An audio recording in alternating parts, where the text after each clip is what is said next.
The 7-year crash cycle is considered by many to be a normal market function whereby ups and downs are all part of the show. Since the year 2000, all stock markets have been moving in unison, suggesting changes from all previous years. Now we have a global economy which is at liberty to suffer as equally as any who encounter hardship. Today we will discuss, is the 7-year crash cycle accurate? You came here for the truth, so let me unveil that for you. I want to get into this information today. I want to basically connect it in with some other things. You'll see this first, an excellent chart showing you the GDP per capita and productivity. According to this, we've peaked out in 1970. So this shows you different ages, essentially going back to 1790, showing you the first industrial revolution, the second industrial revolution, and then of course the Depression and World War II. And what we have here is overall a decline. This coincides with the work of Robert Prechter at the crest of the tidal wave, an excellent book, basically going in to suggest that we've long overdue for our peak here, and factoring in for inflation and other factors, you can see that the peak is in fact long gone. So let's move into this here as we see the different crashes that have occurred. Going back to 1973, we had the oil shock. 1980, the US recession. 87, the stock market crash, where we had that biggest one-day drop in history. 94 had the bond market crash. 2001, 9/11, stocks crashed. They recovered from that, but it was also tied in with the whole dot-com boom and bust. 2008, the subprime. Obviously, they're suggesting it's just subprime, but it goes into much, much worse than that.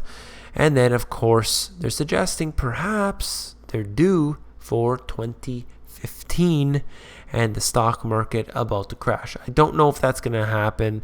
I'm not necessarily suggesting that this is it, this is the collapse, but it's not doing so well right at this time. In my book, I talked about the stock markets of history, and we can see that all stocks, as well as other asset classes, do not always rise. There are periods in history when each asset class has its highs and lows. Through the analysis of historical information, we can make good judgments regarding where to have our money so that we can profit from this inevitable cycle. So if you have your money in stocks and they aren't necessarily going to be doing well for the foreseeable future, you shouldn't have your money in stocks. And essentially, I'm using the word money, but really I mean savings or wealth, or however you want to talk about it. But it's important to know that there are cycles. That's a lot of what Mike Maloney talks about, that he's bullish on gold and silver now. Perhaps in 10 years from now, then will be a different story. Then we have this here. Wall Street, quote, experts have missed every stock market crash in 20 years. I would suggest that as far as I've read back, they have never once predicted it. It isn't just 20 years. It isn't just the so-called experts. The government never gets it. The Federal Reserve never gets it. None of the central banks are on time with it. Of course, because there's a political nature behind this. You have to remember that they have to worry about the next election cycle. The Federal Reserve is there to support the economy in many ways, to support those big businesses who need things to run smoothly. So it's not in the favor or the benefit of the individual. It's for the big corporations. The experts don't necessarily miss it. Some do, certainly, but the way we see this happening, it's all intentional. They're all working in collusion with each other. We know about derivatives, how serious they are, whether it's the 1.5 quadrillion, 2.2 quadrillion, 700 trillion, whatever it is. The story of how Wall Street giants got around derivatives rules imposed by the CFTC after the financial crisis, the fix, tweaking contracts, and shifting deals offshore. There will be no restricting of what the banks can do. No matter what you do in terms of regulations, they'll find a loophole. This spring, traders and analysts working deep in the global swaps market began picking up on peculiar readings. Hundreds of billions of dollars of trades by the U.S. bank had seemingly vanished. We saw the strange things in the data. That's what they said. Who's involved here? Goldman Sachs, JP Morgan, Citigroup, Bank of America, Morgan Stanley, all the big boys are always caught. What about laundering the drug money there that was in Mexico? And it was Wells Fargo and Wachovia. If I'm not mistaken, it was around $300 to $400 billion worth. They get a little slap on the wrist. This is nothing compared to that. These trades hadn't really disappeared. The major banks tweaked a few key words in swap contracts and shifted some other trades to affiliates in London. And they can go on, you can read it for yourself. There's always going to be loopholes because the loopholes are built by the banks and they have their alumni in the government. This is silly. Lingering concerns about China have helped drive stock selling, but investors may still underestimate the world's second largest economy has slowed, short seller Jim Chanos said Friday. It's worse than you think. Whatever you might think, it's worse. And for the average person, I would actually suggest that this is true. There's no possible way that we can get into this without realizing how bad it truly is. We're just seeing the tip of the iceberg. I'm surprised that the plunge protection team didn't even get more overreacting on this right here.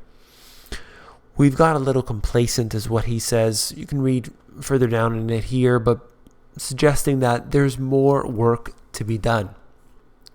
Somebody else actually said that there's more work to be done, and that's Paul Krugman. You may know him. Definitely a Keynesian, if I've ever seen one. An individual who believes that printing money solves problems, not as a temporary solution, but simply to solve all of the problems. Is the point simply that public debt isn't bad as the legend has it? Or can government debt actually be a good thing? You read the article if you'd like out of the New York Times, but Paul Krugman says the more debt, the more prosperity. Believe it or not, many economists argue that the economy needs a sufficient amount of public debt out there to function well. And how much is sufficient? Then they go on. I know it may sound crazy. Then he says, look, we're in a big mess because we have a lot of debt. But the truth is that we don't have enough debt. And this individual here, the parting president of the Minneapolis Fed, is making the case that we need more, not less government debt. So what's going to happen? Take a little guess. Use your crystal ball and figure out when they say they need more government debt because it's going to fix the problem, and the Federal Reserve comes out and says more debt. What do you think is going to happen? Rest assured, we're going to have more debt. It's ridiculous to see it, but it happens over and over again. And then you have the public speaker, the teleprompting reader, Obama, out there saying, look, we're going to fix our debt. There's not going to be any problems here. Just hang in there. Don't worry about it. But the debt never goes down. It only stays flat for 150 days straight. Or they raise the debt ceiling. School loan reckoning, 7 million are in default. Individuals are in high amounts of debt, something I cover here very often. Why? Because debt is important. That is the way that they control us. Nearly 7 million Americans have gone at least a year without making a payment on their federal student loans. A high level of default suggests that a widening swath of households are unable or unwilling to pay back their school debt. They probably are unemployed, or they're probably working low wages. They're in a maximum amount of debt, not just from their school loans, but from credit cards, perhaps in the mortgages and car loans and everything else, that they can't pay back any of their debts. Perhaps in a way it might be their own fault, but in the same way the system itself is broken. I just wanted to throw this in here at the end as we talk about the Venezuelan president declaring a state of emergency in a border region near Colombia following an attack by smugglers in which 3 soldiers and a civilian were injured. We're looking at 60 days of martial law in this particular area. Now, what I see is chaos brewing here, not just in Venezuela, not just in South America, but in many regions around the world, as we see the people becoming more angry. Look at South America, for instance, where their currencies have been devalued to decades low. This is a very serious situation because they can't, it affects them at home. Currencies cannot decline so rapidly without it hurting people right in their pocketbook. It is very obvious, even though, yes, it is, an international foreign exchange. Even within an economy itself, if there is too much inflation, it does hurt the people significantly.